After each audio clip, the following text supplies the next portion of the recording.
Bon, bah, welcome. Aujourd'hui, les gars, chose promise, chose due, débrief de marché. Parce que bah, là, c'est la sauce, clairement. Je vais vous présenter Romain après. Vous allez le voir souvent sur ma chaîne. Parce que donc, c'est un trader crypto, full-time, entrepreneur full-time, mec super sympa. Et qui va venir du coup en trader dans Sophisticated Traders, donc mon groupe. Et ça va devenir un truc plus régulier, du coup, parce que mon goal depuis un certain temps, ça a été de. Bah, voilà, donc, vous savez, j'ai mon Discord, j'ai un gros Discord de 4500 personnes qui date depuis 2018. Donc, c'est un des premiers Discord FR. Et donc, par conséquent, j'ai envie de faire un truc vraiment plus professionnel. Ça, Romain va venir m'épauler. Il y a plusieurs personnes qui sont venues m'épauler aussi. Et du coup, c'est quoi actuellement ton portefeuille crypto, ton exposition crypto, c'est quoi actuellement? Ouais, je suis 50% stable, mais je suis plus trading, full trading que spot. Et dans ton 50 crypto, t'as quoi dedans? En fait, dans le milieu du range, dans le nowhere market, je me Ouais. suis dit, OK, il y a une verticale, on va prendre une verticale à la hausse et ou à la baisse. Il me restait 4 cryptos. BTC et j'avais XMR en fait. J'ai racheté un petit peu de Sonic. Pas un rebrand, Ouais, une nouvelle exactement, ouais.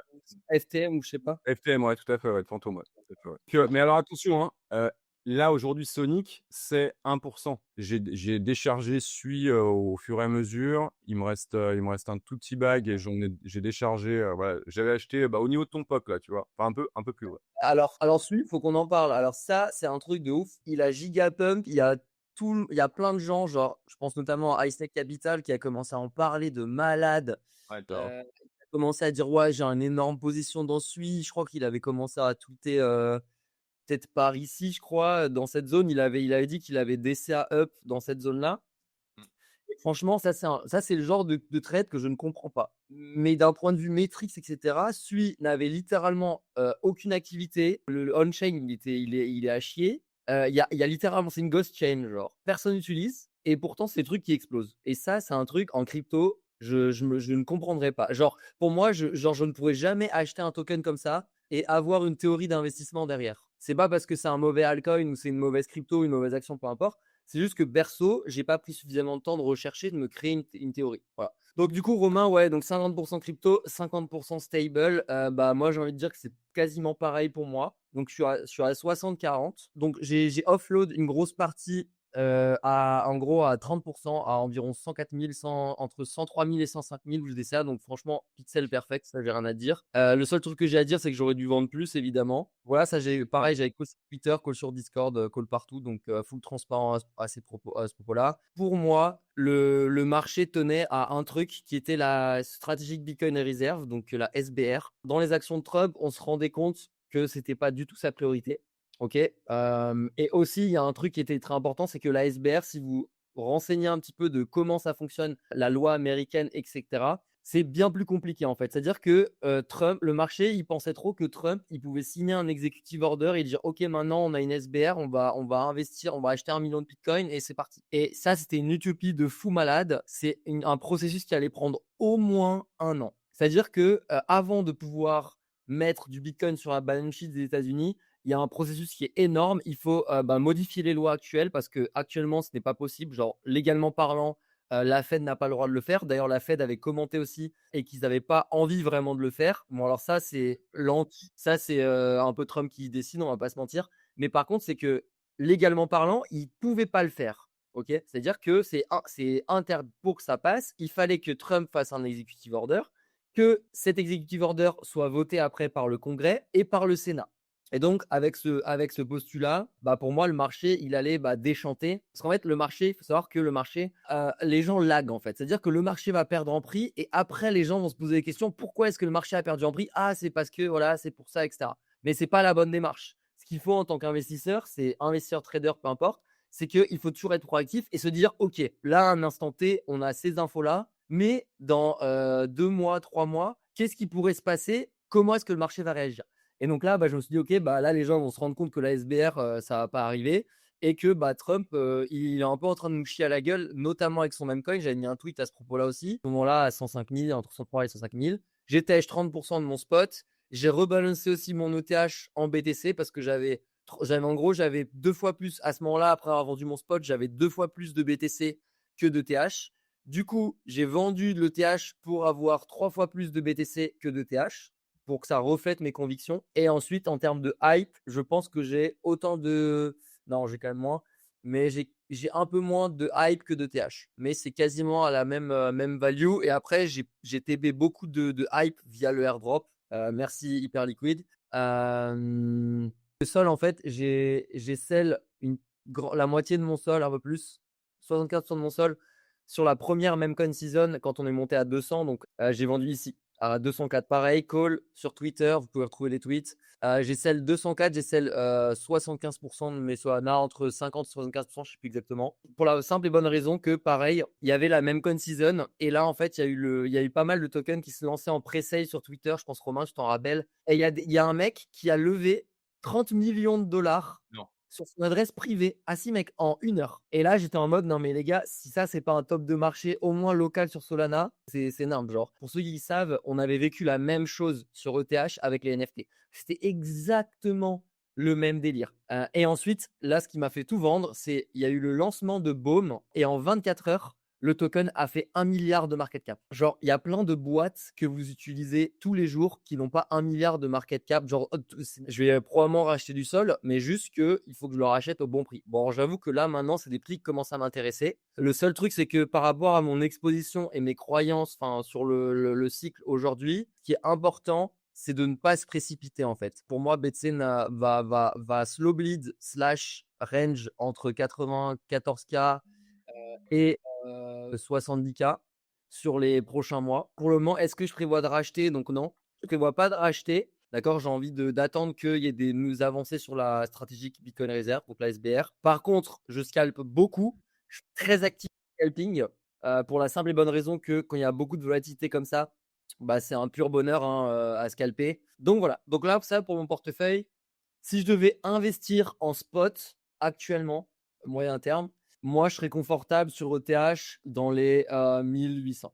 Là, ce qu'on va faire, c'est que je vais donner ma vision sur le marché sur ETH, BTC, ok, en termes de chart, de points. Et ensuite, tu me dis, ok. Moi, je serais confortable d'investir, voilà, 1008. Ça, ce serait un point où je serais à l'aise avec mon investissement, ok. Après, par contre, il faut être patient. Ça va pas faire genre comme ça.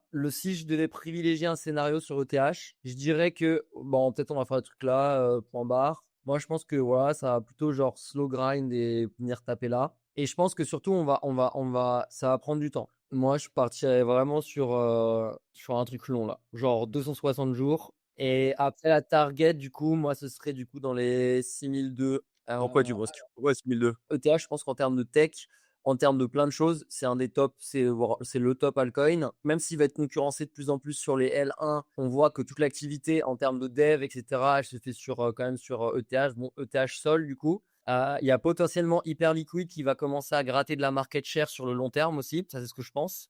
Sur la chaîne d'Hyperliquid, pardon. Mais je pense que du coup, il y a de la place pour les trois. Ok, donc les ETF en stacking, je pense qu'ils vont arriver genre juillet, genre ils vont arriver par là. Enfin, en tout cas, ils vont être annoncés, etc. Et après, je pense que ça, déjà, ça va remettre un peu de jus dans ETH. Je pense qu'en termes de capitalisation par rapport à Sol, ça va lui remettre un peu de jus. C'est quand même stylé de pouvoir hold un asset et de toucher 4%, 3,5, 4% de dividendes par an. La tokenisation de BlackRock, les RWA aussi vont pick up un petit peu.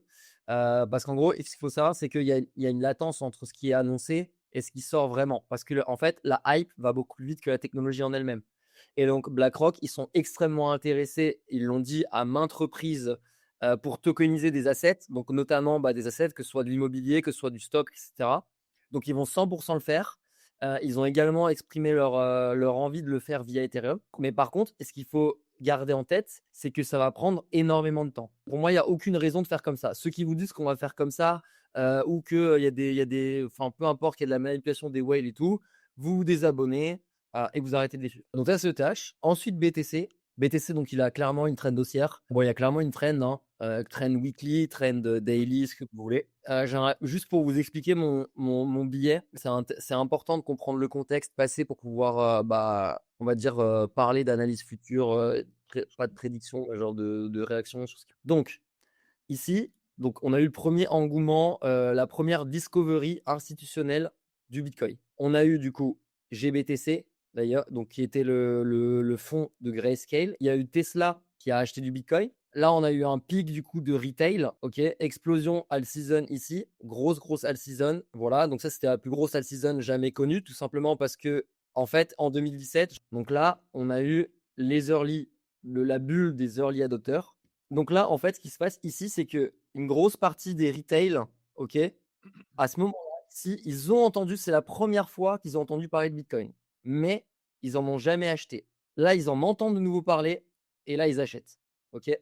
Là, les retail, ils achètent pour la première fois. Et là, donc là, on est plus sur de l'early. Les mecs étaient en 2021, ils n'étaient pas early. C'était le top de la bulle. Ensuite, tout le monde se fait laver ici. Et là, explosion du fonds Treehouse Capital qui crée la contagion dans l'écosystème, qui cause la faillite d'FTX parce que FTX avait de l'argent prêté chez Treehouse Capital. Donc voilà, insane, dépègue les essais. Et donc ici, en fait, là, il faut savoir que tout ce bull run là, en fait, en termes de retail, c'était la late majority. Par contre, on est rentré dans l'adoption institutionnelle. Pourquoi? Parce que entre ce début des early adopters et ces adopteurs ici, il y a eu du temps qui est passé. Et les institutions, eux, c'est des mastodontes. Ils mettent beaucoup plus de temps à rentrer. C'est-à-dire qu'un institutionnel, il ne peut pas aller sur Binance, faire un compte pro et déposer 100 millions et acheter du Bitcoin. Et donc, ce run a été lancé surtout par les ETF Bitcoin qui ont rendu l'achat institutionnel beaucoup plus simple. Parce qu'un institutionnel, maintenant, il peut aller sur son compte pro bancaire,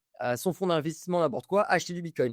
Et ça change tout. Donc là, on a eu la spéculation sur les ETF et l'entrée institutionnelle des premiers acteurs. Et le truc, c'est que là, on a bien vu qu'il n'y avait pas assez de nouveaux retail, il n'y avait pas assez de nouveaux entrants. Et donc, le marché, il n'a pas pump les altcoins. Voilà. Et pour moi, il n'y aura plus d'all season. Il y aura peut-être des petits secteurs, genre par exemple comme le secteur AI, il a explosé, le secteur memecoin, il a explosé. Et souvent, ces all season, c'était pas vraiment forcément des nouveaux entrants, mais c'était des anciens entrants qui sont spéculés entre eux, tu vois, un subset de personnes qui ont spéculé entre eux. Bref. Et donc, la suite, c'est quoi?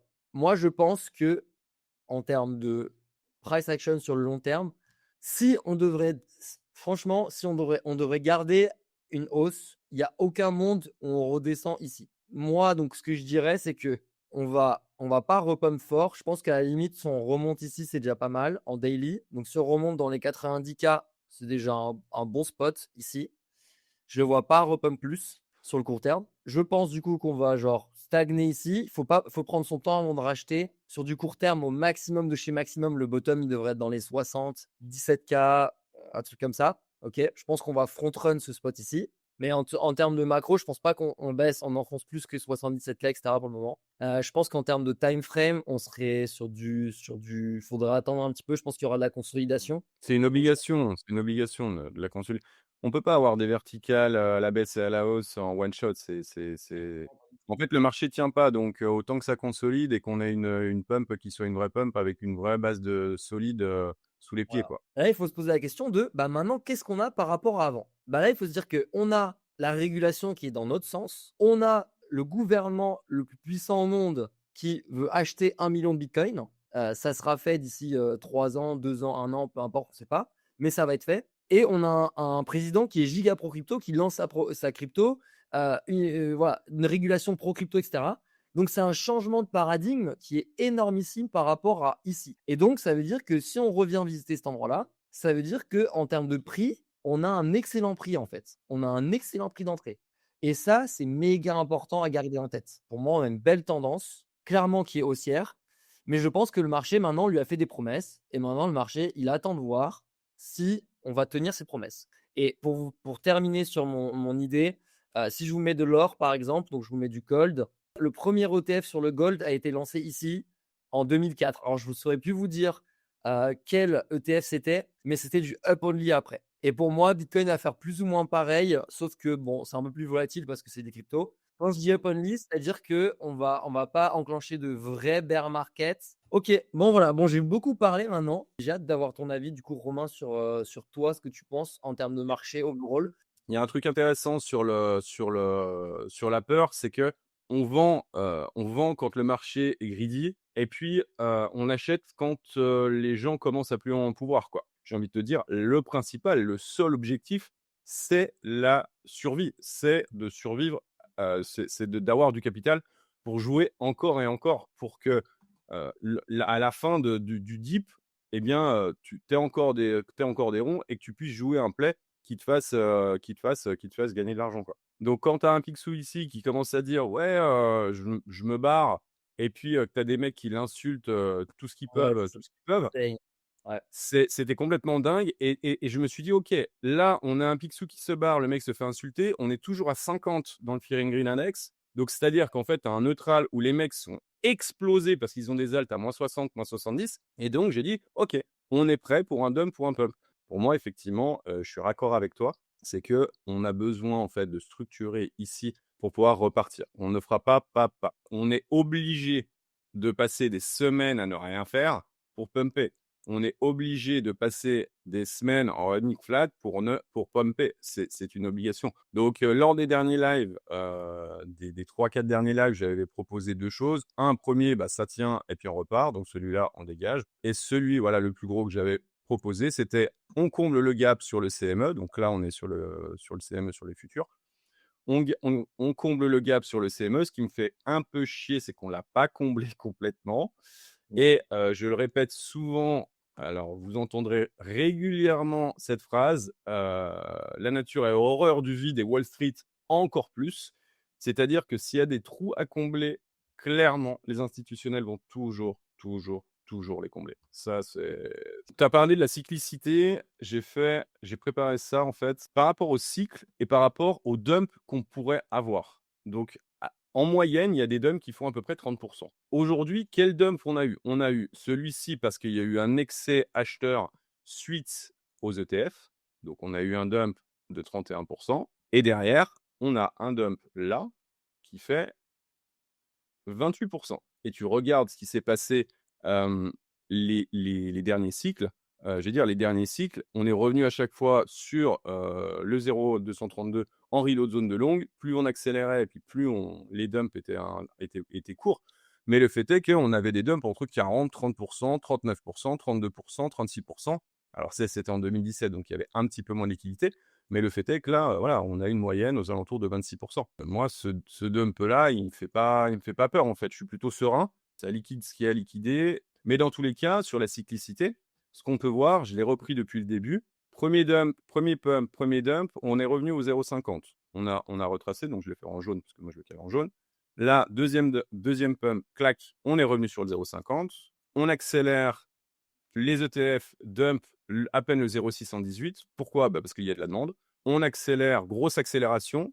Là, eh bien, à ce moment-là, moi j'ai dit les gars, il y a une zone de liquidité stratosphérique. Vous pouvez aller voir sur tous mes lives, j'en parlais. On est allé pile retester la zone des 0,382 de Fibonacci, pile sur l'énorme zone de liquidité qu'il y avait là, qui avait eu de rachat ici. Et donc là, on est où? Sur le pump si on prend le bas de la mèche et la TH, eh bien, on retourne sur le 0,618 qui serait quoi? Ben, qui serait en fait, pour moi, la dernière, si on a une jambe, ça sera la dernière en fait.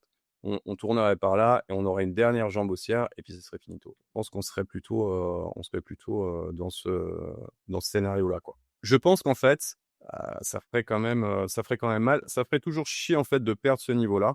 Donc, je pense que il va y avoir acheteur en fait ici. Je suppose, hein, 73, 660 là. Dans cette zone-là, je pense qu'on va trouver acheteur. Mais Ouais, à voir au niveau, voilà, au niveau des OI, comment c'est chargé au niveau long. alors, On peut, très important à regarder, ouais, je trouve. ouais, on verra un petit peu. Mais dans tous les cas, la masse de liquidité, ben, vous voyez, voilà, hein. Voilà ce qu'il y avait. Ils sont allés chercher ça, hein. Ouais, Pour moi, je suis d'avis avec Tish, c'est-à-dire qu'on va avoir potentiellement un retour à 86, voire à 90 pour retravailler la zone et puis un retracement, voire ici, puisque, vous avez moi ma thèse, hein, c'est que les gaps doivent être comblés puisque, Wall Street a horreur du vide. En court terme, en tout cas, on pourrait avoir quelque chose dans ce goût-là avec potentiellement un retest ou pas et puis, une remontada avec tout le monde qui crie, «Hourra, c'est bon, on est sauvé!» Retest ici pour combler simplement ce petit gap et puis, on aura une épaule tête-épaule qui se ferait ou un truc comme ça et puis, retour dans les limbes pour casser les rêves. Malheureusement, je pouvais pas rester en live longtemps parce que j'ai un dîner à 20h et il est 19h15. Donc du coup, je vous invite tous à rejoindre Romain sur ses réseaux. De toute façon, Romain, donc on va stream beaucoup ensemble. Il va join Sophisticated Traders comme trader. Sophisticated Traders va être un groupe donc de trading et d'investissement professionnel, d'accord? Voilà. Sur ce, je vous dis à très bientôt. Merci d'être présent sur le live. C'était cool, franchement. Allez, c'était Tish et Romain. Je vous fais des bisous. À Ciao, bientôt. ciao.